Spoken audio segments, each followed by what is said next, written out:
21st June International Day of Yoga. Yoga. Live life to its full potential. नमस्कार दोस्तों, 21 जून की होने वाले विश्व योग दिवस के उपलक्ष्य च ministry of AYUSH, government of India ते department of health and medical education के दिशा निर्देशों मुताबक डायरैक्टरेट ऑफ ISM बखरे बखरे किस्म के इंटरैक्टिव ते एजुकेटिव सैशन की 7 दिनें की श्रृंखला शुरुआत करे करता है। इस कड़ी च मैं अज्जे दे विषय योगा एट होम ते योगा विद फैमिली की चर्चा कोविड-19 के संदर्भ च करगी। जी हाँ कि तुसें सारे ही पता है जे हर बरे अस 21 जून की विश्व योग दिवस मनाने हैं, जिसकी भारत के प्रधानमंत्री श्री नरेंद्र मोदी ने शुरू किया है ते सारी दुनिया ने स्वीकार भी किया है। ते इस बारे मन्ने दी गल्ले च प्रधानमंत्री होरें आख्या है जे yoga for immunity, yoga for community ते योगा फॉर यूनिटी। इस वेले महामारी करिए सामूहिक कार्यक्रम करना फायदेमंद है नहीं, सोशल डिस्टेंसिंग ते लेस एक्सपोजर के मता जरूरी है। इस करिए ministry of AYUSH, government of India ने इस बरे दा थीम दिते दा है डिजिटल प्लेटफॉर्म दा इस्तेमाल करदे होई योगा एट होम ते योगा विद फैमिली। योग विद्या दा उद्भव बड़ा के पुराना है। योग दा अभ्यास वैदिक काल च भी किता जंदा हा। योग संबंधी ज्ञान की महर्षि पतंजलि होरें पतंजलि योग सूत्र नां दे ग्रंथ च क्रमबद्ध किते दा है। महर्षि पतंजलि होरें योग की इयां परिभाषित किते दा है, योगश्चित्त वृत्ति निरोधः। योग करने कन्ने काम, क्रोध, डर, मोह, लालच वगैरह बुराइयां दा नाश होई जंदा है। इन्हें बुराइयां कन्ने मेंटल डिस्टरबेंस ते स्ट्रेस वगैरह भी पैदा होंदे न। जो परमात्मा च लीन होई जंदा है, मने पर काबू रखदा है, उससे तो खाली शरीर के नहीं मन भी रोग मुक्त होई जंदा है। परमात्मा दा ध्यान लाना के योग है। आयुर्वेद मुताबक प्रसन्न आत्मा इंद्रिय मनाह, मतलब सेहत लई आत्मा, इंद्रियां ते मन इन्हें तिन्ने दी प्रसन्नता बड़ी के जरूरी है। तुसें सारे लोकें ही पता है कोविड-19 थमां इस वेले सारी के दुनिया ग्रस्त है कि जे इस थमां बचने लई कोई भी दवाई उपलब्ध है नहीं ते बचाव के इहदा इलाज है ते कन्ने इम्यून सिस्टम दा मजबूत होना भी बड़ा जरूरी है। दवाई दे अलावा अस रोज़ योग ते प्राणायाम करिए भी इसी रोकी सकने आ। जियां कि तुसें सारे ही पता है कोविड-19 दा मता प्रभाव उन्हें लोकें पर पौंदा है जिंदी इम्यूनिटी घट है ते कन्ने के जिनें एह बीमारियां न, जियां AIDS, cancer, diabetes, heart disease, kidney disease ते कन्ने रेस्पिरेटरी डिजीज़। रोज़ के योगाभ्यास करिए इन्हें बीमारियां थमां ग्रस्त मरीज मती हद्दे तक्कर कोरोना थमां बचाव करी सकदे न। योग ते प्राणायाम कोरोना कन्ने लड़ाई लई मददगार साबित होई सकदे न। कोविड-19 दी गल करचे ते इह स्ट्रेस गी बधांदा है ते स्ट्रेस दी खत्म करने आस्ते योग ते प्राणायाम जरूर करो। योग कन्ने कियां जनरल इम्यूनिटी की बधाई सकने आ, रेस्पिरेटरी सिस्टम की कियां मजबूत करी सकने आ ते तनाव मुक्त कियां रही सकने आ, इस दी जानकारी तुंदे थोड़ी पजाने आस्ते डायरैक्टरेट ऑफ ISM दी तरफा मैं डॉक्टर रोशी महाजन ते मेरे नैचुरोपैथी एक्सपर्ट श्री नीलम कुमार ते कुमारी अंकिता अज तुंदे सम्मुख हां।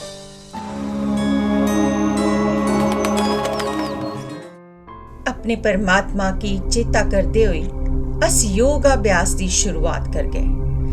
सबने थमा पहले असामान्य श्वास प्रश्वास क्रिया करके कुसे भी ध्यानात्मक आसन च बैठिए सामान्य रूप कन्ने दोवें नासार गंदरों थमा साह की शरीर दे अंदर भरो ते सामान्य गति कन्ने साह की बाहर छड्डी दियो।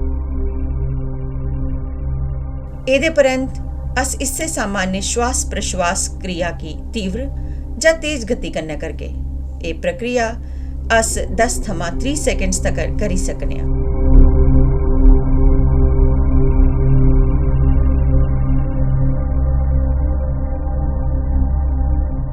ताड़ासन। सबने थमा पहले अपने पैरे पर खड़ोई जाओ ते दोने पैरें बश्कार 2 इंच दा छिंडा रखो। दोवें हत्थें दी उंगलियें गी इक दूए च फसाओ ते तलियें गी सामने बक्खी करिए साह भरदे होई अपनी बाह्में गी सिरे थमां उप्पर चुक्को। बाह्में गी उपरली बक्खी लैंदे होई पैरें दी अड्डियें गी जमीन थमां उप्पर चुक्की लाओ। अड्डियें गी परतियै जमीन उप्पर लेई आओ। साह छड्डदे होई हत्थें दी उंगलियें गी बक्ख करो ते बाह्में गी वापस लेई आओ। एदे परंत पहले आह्ली स्थिति च परतोई आओ। ਇਹ ਆਸਨ ਕਰਨੇ ਕਰੀ शरीर 'ਚ ਸਥਿਰਤਾ ਆਉਂਦੀ ਹੈ। ਇਹ ਆਸਨ ਇੱਕ ਨਿਸ਼ਚਿਤ ਬਰਸਾ ਤੱਕ ਹਾਈਟ ਵਧਾने 'ਚ ਮਦਦगार साबित ਹੁੰਦਾ है। जिन्हें लोगों की दिल संबंधी बीमारी या वेरिकोज वेन्स या चक्कर आने के लक्षण होन उन्हें की हड्डियों पर खड़ोने की कोशिश नहीं करनी लोड़चदी। पादहस्तासन बल्ले बल्ले साह की अंदरली बक्खी खिंचते हुए हथे की उपरली बक्खी ले जाओ। साह छोड़ते हुए अगली बक्खी चुको ते जिसले तक हथे की तलियां जमीन की नहीं छुई लैन। सामान्य श्वास प्रश्वास करने अपनी क्षमता मुताबिक इस स्थिति च रुको। साह की बाहर छोड़ते हुए बल्ले बल्ले विपरीत क्रम च पहली वाली अवस्था च वापस आई जाओ ते उस स्थिति च रमान करो।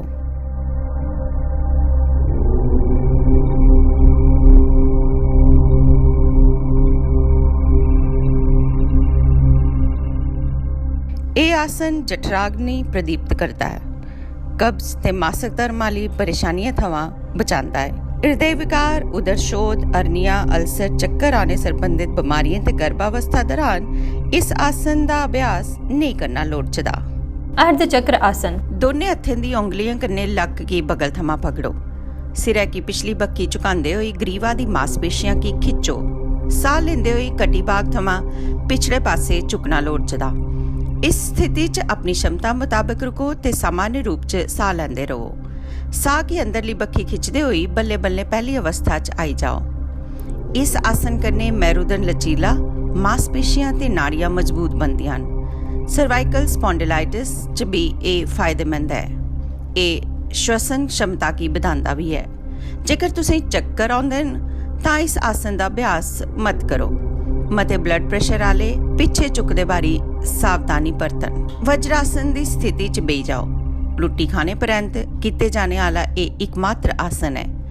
इस आसन करने जंगा ते पिंडलियां दी मांसपेशियां मजबूत होंदियां हन। ये पाचन शक्ति की बढ़ाता है, शरीर की मजबूत ते मेरुदंड की निरोआ रखने च मददगार साबित होता है। अर्श दे मरीजें की ये आसन करने थमां परहेज करना लोड़चदा।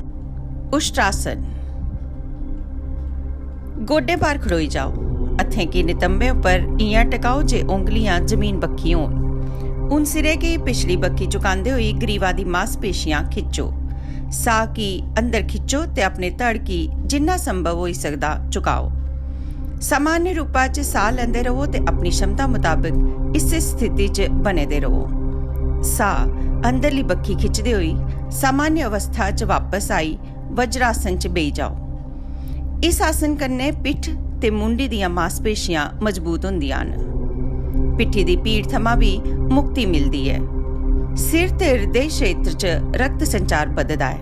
यह आसन मरीजें लिए मता के फायदेमंद है, पर इसका अभ्यास सावधानी पूर्वक करना लोड़चदा है। अर्निया, पेट संबंधित बीमारियां, आर्थराइटिस ते चक्कर आने की स्थिति च इस आसन का अभ्यास नहीं करना लोड़चदा। मकरासन की स्थिति च आउंदे होए टिड्डे पार लेटी जाओ। भुजंग आसन अपने दोए पैरें की आपस च मिलाई लाओ। हथें दी तलिए की छाती दी बगल च रखो ते आरकां उपरली बक्खी उठी दियां होनी लोड़चदियां। बल्ले बल्ले साह लैंदे हुए सिरे की तुन्नी तक ऊपर चुको। दोए आरकें की सामान्य बरोबर रखो ते अपनी क्षमता मुताबिक इस स्थिति च बने दे रहो।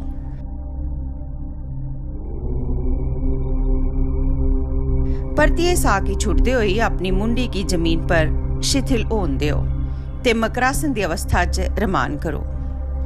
तनाव प्रबंधन लिए यह आसन सर्वश्रेष्ठ है। यह आसन उदर दी वसा की घटाता है, कब्ज दूर करता है, पिठ पीड़ ते साह लैने वाली नली दी परेशानियां थमा छुटकारा दिवांदा है। जिन्हें लोगों की उदर संबंधी सर्जरी होई दी होवे उन्हें की 2-3 महीने तक इस आसन का अभ्यास नहीं करना लोड़चदा। अर्निया, अल्सर थमा ग्रस्त लोगों की भी इसका अभ्यास नहीं करना लोड़चदा। सज्जी बक्खी थमा पासा परतदे होए पिठ पार लेटो ते शवासन च रमान करो।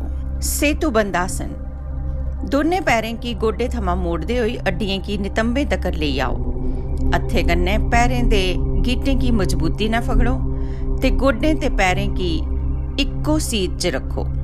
साह अंदरली बक्खी खिंचदे हुए बल्ले बल्ले अपने नितंबे ते धड़ की उपरली पक्खी चुको ते पुलनुमा आकृति बनाओ। इस अवस्था च अपनी क्षमता मुताबिक रुको ते सामान्य गति कन्ने श्वास प्रश्वास लैंदे रहो।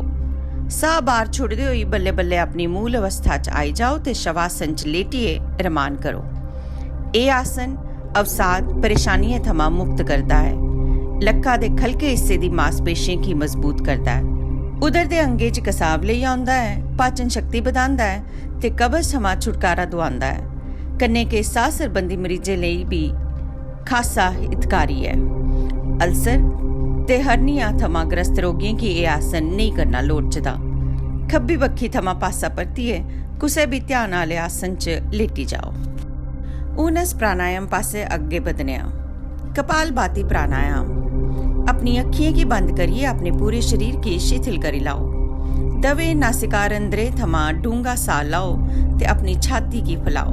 टिड्डे दी खलगी मांसपेशियों पर भार पांदे होई अंदर बाहर करदे होई साह छोड़ो ते लाओ। तेज साह छोड़ने की यह प्रक्रिया कम से कम 3 बारी करो। डूंगा साह लाओ, बल्ले बल्ले साह छोड़िए रमान करो। इयां कपालभाति का एक चक्कर पूरा होता है। कपालभाति कपाल की शुद्ध करता है।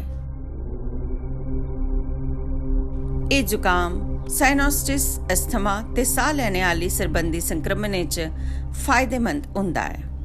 ये पूरे शरीर का कायाकल्प करता है ते चेहरे की चमक ते दीप्तिमान बनाए रखता है। ये तंत्रिका तंत्रिकी ते कन्ने के पाचन अंगें की मजबूत भी बनाता है। दिले दी बीमारियां, उच्च रक्तचाप, चक्कर आने, नसीर आने, मिर्गी, माइग्रेन, हरनिया, गैस्ट्रिक अल्सर, गर्भावस्था ते मासिक धर्म दौरान इस आसन का अभ्यास नहीं करना लोड़चदा। अनुलोम विलोम प्राणायाम। मेरुदंड ते सिर की सीधा रखो ते अखियां बंद करी लाओ। ज्ञान मुद्रा च हत्थे दी खब्बी तली खब्बे गोडे पर रखो ते सज्जे हत्थे दी तली की नासाग्र मुद्रा च रखो ते सज्जी नासिका की बंद करी लाओ। खब्बी नासिका थमां डूंगा साह लैंदे होई नासाग्र मुद्रा की लांदे होई जिस नासिका थमां साह छोड़ो उससे थमां साह लई भी लाओ। ये पूरी प्रक्रिया अनुलोम विलोम प्राणायाम का एक चक्र है। इस पूरी प्रक्रिया की 4-5 बारी परतिए किया जा सकता है। इस प्राणायाम का मुख्य उद्देश्य शरीर च ऊर्जा वहन करने वाले मुख्य स्रोतों का शुद्धिकरण करना है। ये अभ्यास मन की शांति प्रदान करता है, कन्ने के एकाग्रता बढ़ाने च भी फायदेमंद होता है। तनाव ते परेशानियों की एक घट करता है। उन परतिए ध्यान लाने वाली अवस्था च आई जाओ। भ्रामरी प्राणायाम। षणमुखी मुद्रा ग्रहण करी लाओ। बल्ले बल्ले नियंत्रित रूपे च साह की बाहर छोड़ते हुए भौरे वाली बाज कड्डो। इयां भ्रामरी प्राणायाम का एक चक्र पूरा होता है।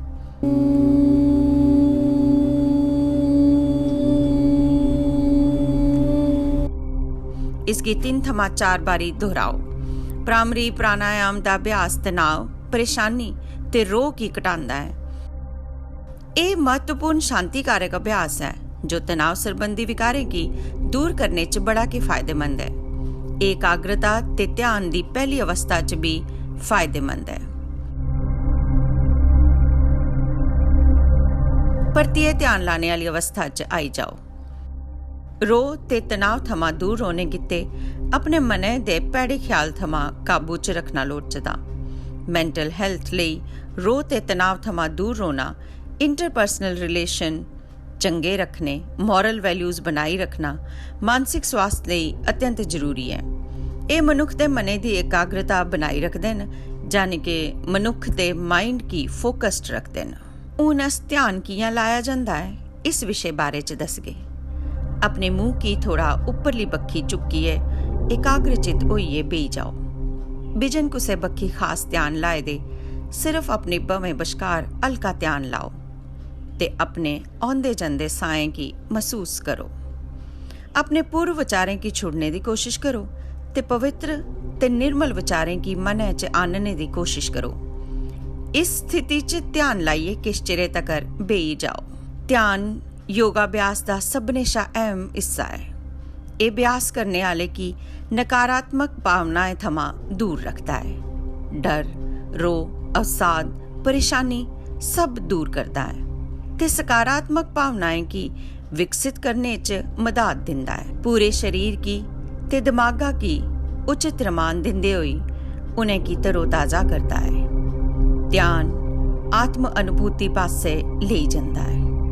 सर्वे भवन्तु सुखिनः, सर्वे सन्तु निरामयाः, सर्वे भद्राणि पश्यन्तु मां कश्चित् दुःख भाग्वते।